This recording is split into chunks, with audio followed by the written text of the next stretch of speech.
Hi, I'm Jim Stroud, and this is my podcast.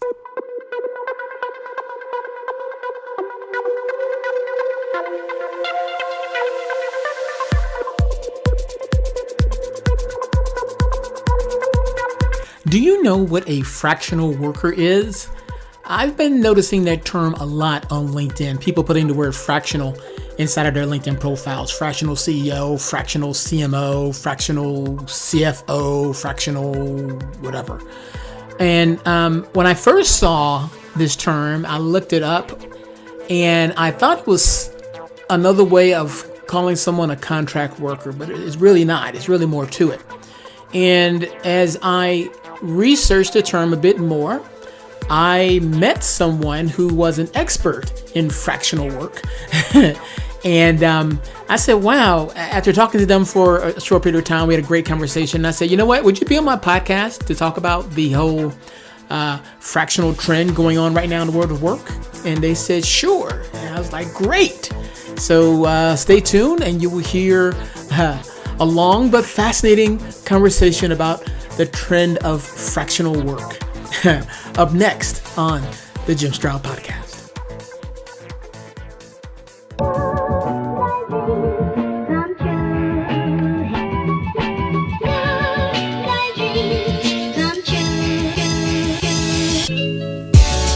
The Recruiting Life is a newsletter that gives a whimsical view of the world of work. It aspires to educate and entertain with articles, comics, videos, podcasts, contests, and more. It is produced on a weekly basis by yours truly, Jim Stroud, and is supported by readers like you.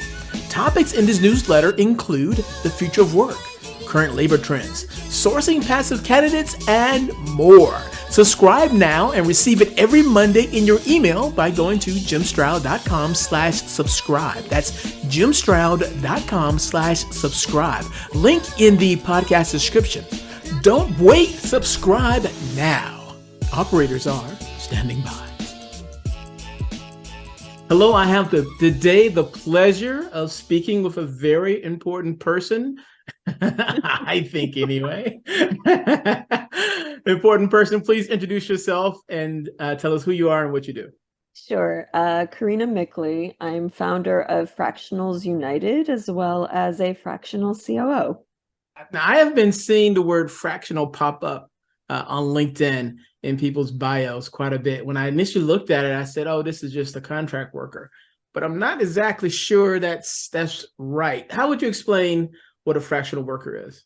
So first off, thank you for asking, because a lot of people assume things and don't ask, and then I think it doesn't help anyone. So yeah, there's a huge difference between a fractional worker and a consultant and an advisor and a mentor and all of that. The easiest way to think of this is a fractional worker is a part-time leader.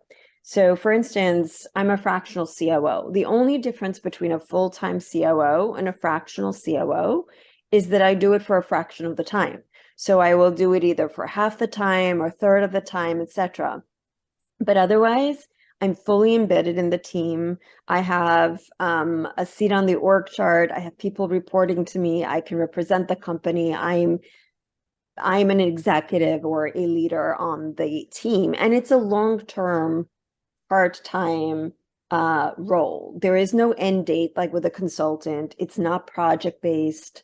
It's accountability-based, right? It's like the same thing as hiring a C-level or a leader, which is not to say that it's better or worse. Like, we need consultants, we need mentors, we need advisors. The advantage of hiring a fractional is if you can't afford a full-time C-level and you need that expertise, you can hire a fractional, and it's a competitive advantage for small to mid-sized companies. Would it be fair to make the comparison of maybe someone on maternity leave, then someone comes in while the original person is on maternity for how long? It could be. That's more like an interim role. Mm-hmm. So an interim role or a substitute role tends to be full-time and not part-time, because if you're replacing someone that is full-time and just out for a little bit, you want generally speaking, you want the substitute to be there full time too. So fractionals can be interim, but they're not the exact same thing. From your experience and from your network, how many clients do fractional workers tend to have at any given time? I would say the average is probably 2 to 3, maybe 4 at max. Mm. And it varies. Like I know there's like a fractional COO in the community who only does 2 at a time. That's all he's interested because he's half time with each. When I do this, I tell my clients that we start out with like half time, and as I put in systems and and start to transition, it becomes more efficient. I transition to like a third time, eventually maintenance at a fourth time.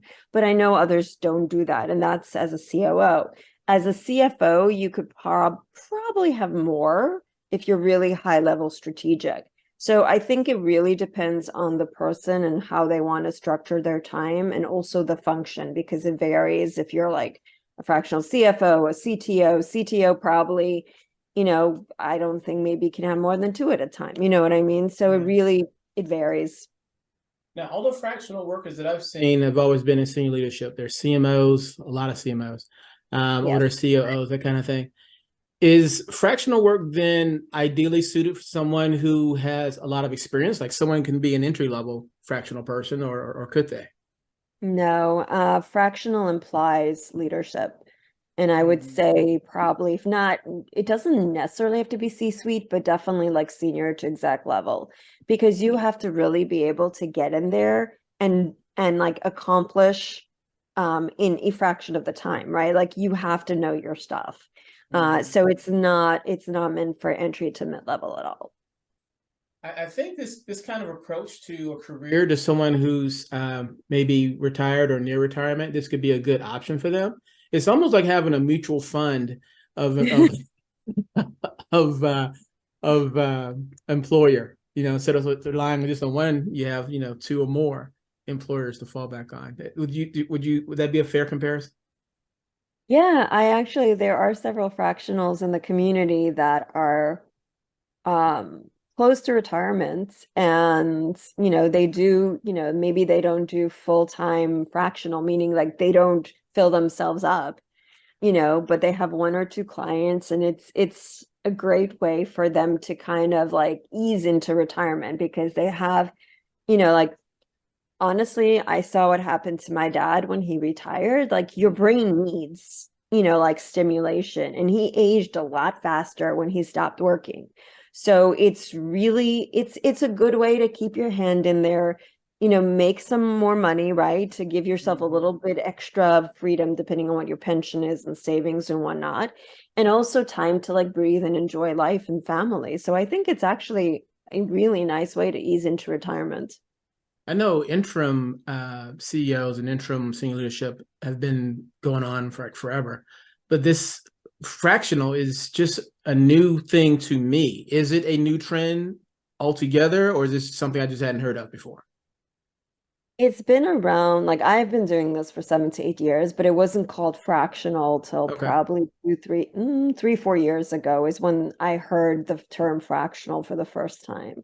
So it's been around, but it hasn't, people, if you follow me on LinkedIn or, read any of the Fractionals United blogs or posts, I'm a little bit rabid about like the differences because labels and words matter. sure. So before it had a name, it wasn't talked about, right? It was those of us that did it, but nobody talked about it, nobody heard about it, nobody knew about it. Now that it has a name, it's become more popular, and it's labels and names are shortcuts. It's a lot easier like to say fractional or consultant and have people understand it, then every time have to like explain it in depth and the differences. So I think once it got a name, it started gaining more popularity. And now it's, yeah, like you said, it's all over the news and people are embracing it. Sure. Do you think this is something that's going to become the status quo, or is it going to go the way of the hula hoop? I actually think that in 5 to 10 years, it's going to be the preferred way that executives work for Hmm. for a few reasons. it gives you more flexibility, right? It's like I cannot tell you how many times 9, 10, 12 months into a job I would get bored and like run out of things to do. Sure.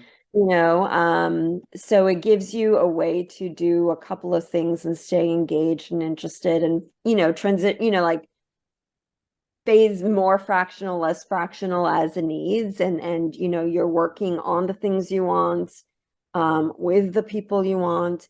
And my community and I had this conversation in the early days that we've noticed that CEOs tend to respect fractionals a little bit more than W-2s. Hmm.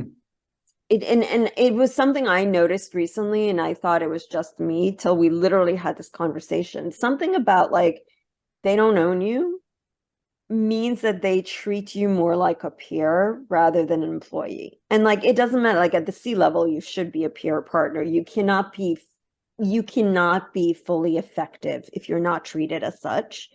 And the shift of 1099 to W-2 or fractional to full-time does this like subtle mental thing that all of a sudden you belong to them and they treat you slightly differently, but it makes a difference. Hmm. Hmm. If I wanted to profile the typical fractional worker, they are a senior leader. Any other common traits that a fractional worker would have? Or is that like the defining characteristic? Because that's what it seems like to me when I look at them. They're people Yeah. who've been in the business for at least a decade, I guess. You got to be at least 10 years in a certain Yeah. field to qualify Yeah. for that I don't, title. I haven't like put a number on it, but yeah, I would say definitely senior leader or higher. Um, I guess people are coming into like I can't say it's like entrepreneurial or not because people are coming into it for many reasons. Some do it because they want to, some do it because they have no choice. Mm, There will be fractionals who do this and then, go full time as soon as they can. There will be fractionals who do this and then decide they love it and stay fractional. So, there's all kinds. sure, sure, sure. It's as you talk about it, I keep thinking that fractionals are like gig work for senior leadership, but not quite. No, no, no, Not no. quite. I'm just teasing you. I'm just teasing you. I'm just teasing. You've been doing fractional work for a while. What would you say is some of your greatest successes as a fractional worker? Working myself out of a job repeatedly. And Okay. it's funny because I thought that was just me, but yeah, if you're a COO for a small company, that happens a lot. So I tend to like to be on maintenance where like, for 5 to 7 hours, they know they still have someone of my level of experience to troubleshoot and manage, the people and the systems. Before fractional was a thing, I used to tell people no one goes into business to run a business, and Right. as soon as there's any modicum of success, they get overwhelmed with the daily, like the people, the systems, the operations, these founders don't want to deal with that. So that's why they need somebody like me. Um, and, my job is to, a COO, whether full-time or part-time or fractional, whatever you want to call it, our job is to basically do everything and anything the CEO does not want to do. Okay. Okay. That's a good definition there. Yeah, it doesn't sound very glamorous when you say it that way, but it's the truth. Now, even that being said, I'm sure there are people listening right now saying, "Hey, that I'm a senior leader. I know marketing, or I know how to operate a business, and all these different titles, all these different things they're thinking about." And they say, "I could do this. Would I go about generating leads for a fractional business?" So someone's listening and say, "Okay, I want to do that. What's the first step? How do I even generate clients for this kind of thing?" Because this is it's new. I mean, it's been around for a while, but this kind of name fractional is a new term. So how would you Yeah. advise that person? So first off, don't quit your day job or your full-time job until you have at least one or two clients lined up because it's hard and it's going to take long. Mm. This is still the number one challenge of going fractional is finding the work. Um, I was able to buy fractionaljobboard.com. It was available, which was mind-boggling to me. Like, why was that still available? No one had solved this problem. in 5 to 10 years, it'll be solved. There aren't many recruiters who focus on this. There are platforms that say they help, but my community and I have tried, and very few of them actually get you leads. So right now, it's the hard way. It's like networking and business development, and there are no shortcuts to it, unfortunately. In my community, I found a fractional HR woman who has a background in recruiting, and she actually likes the biz dev. So we've partnered with her where she offers fractional agenting to the community who sign on. So I'm looking, like I've been having lots of conversations and looking for partners to help make this easier for myself and the community, but it is still challenging. I actually wrote a blog 2, 3 weeks ago about like, is fractional for you, and listed out like the challenges. And one is finding the leads. One was just learning how to run a business, right? Because you need to probably, or I would recommend, register yourself as an LLC and have all the, do all these logistics that W2 don't understand. There's like the challenge of juggling your time. So it's not something someone should just do without thinking it through. And you definitely want to have like at least, I would say, 9 to 12 months savings, because it's going to take time. So if you are in a position, start doing this on the side, preparing. And then when you have like a client or two, depending on how much, you've negotiated, you can then, make the transition. Okay. Okay. Interesting. Now you mentioned the community a couple of times. For the sake of those who don't know, tell us about the community you're referring to. Yes. So I started Fractionals United at the beginning of 2023. It is a free community for all existing fractional leaders as well as leaders considering going fractional. It's free. We're in Slack. We have Zoom events. There are some local in-person events happening as well, depending where you're located. We've got member sponsor lunch and learns. It's really a great community. Like, we've grown really quickly. We're at almost 15. No, I think today we were over 1450 members, and it hasn't even been 4 months yet. So we've grown very quickly, which just goes to show that, like, I built it for myself because I had gone full time with a fractional client. And when I came back to being fractional, I found a very different landscape. On the one hand, it's way more common, like we discussed. But on the other hand, it's also harder to find the leads, because Upwork used to be a good source of leads 2+ years ago, the last time I was looking, and it's not any longer. And I had joined some really great online communities, like mostly operations focused, in the last 2 years. So I was looking for my tribe. I didn't want to do this on my own. I didn't want to have to reinvent the wheel, and I couldn't really find it. There were these platforms, there were one or two communities on the other side of a paid program, but no like community for the sake of community. So I decided to put out a free Slack to see if there was interest. At the end of that first weekend, there was already more than 50 members.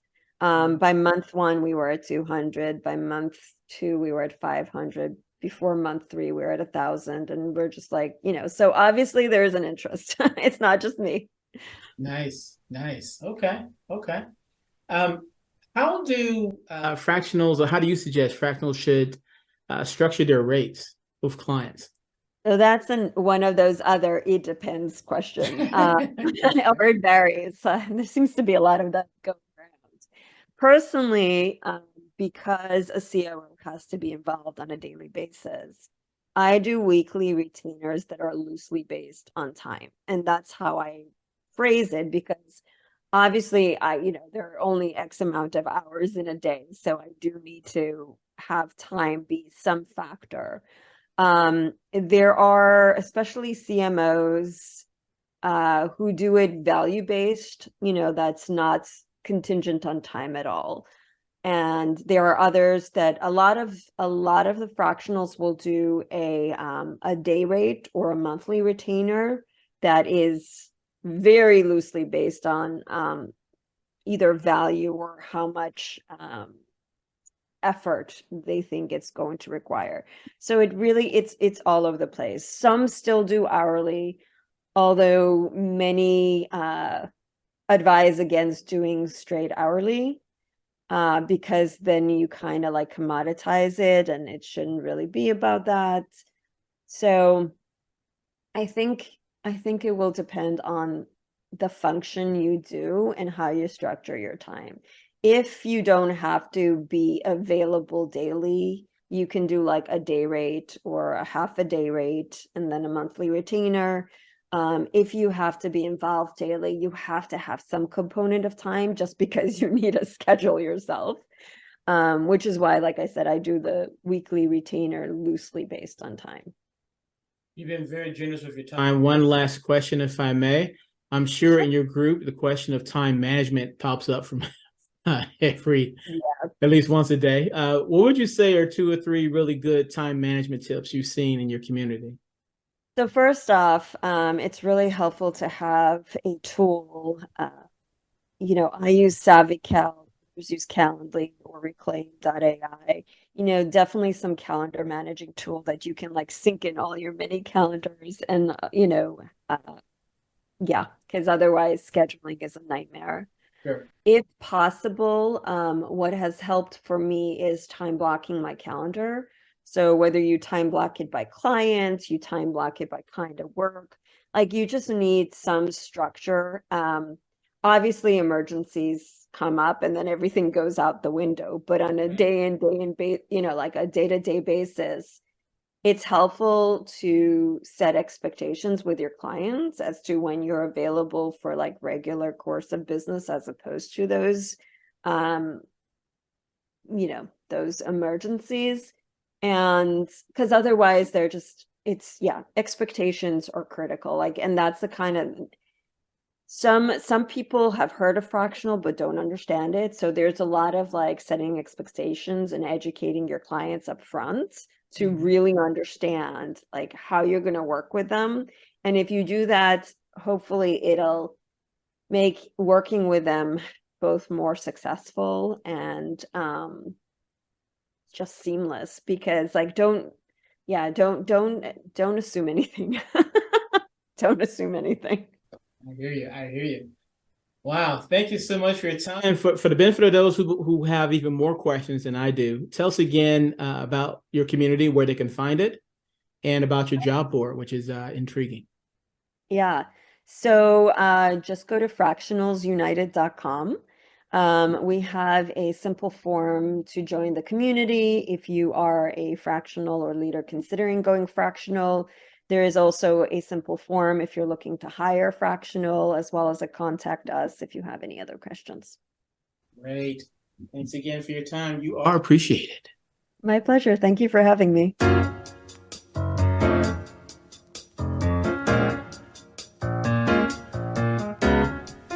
Well, my time is up. I thank you for yours. I'll see you again real soon right here with a brand new episode of the Jim Stroud Podcast.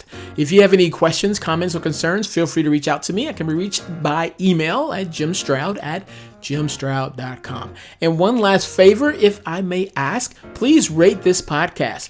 5 stars is preferred, but please comment with your honest opinion. I really appreciate that. All right? Okay, until next time, bye-bye.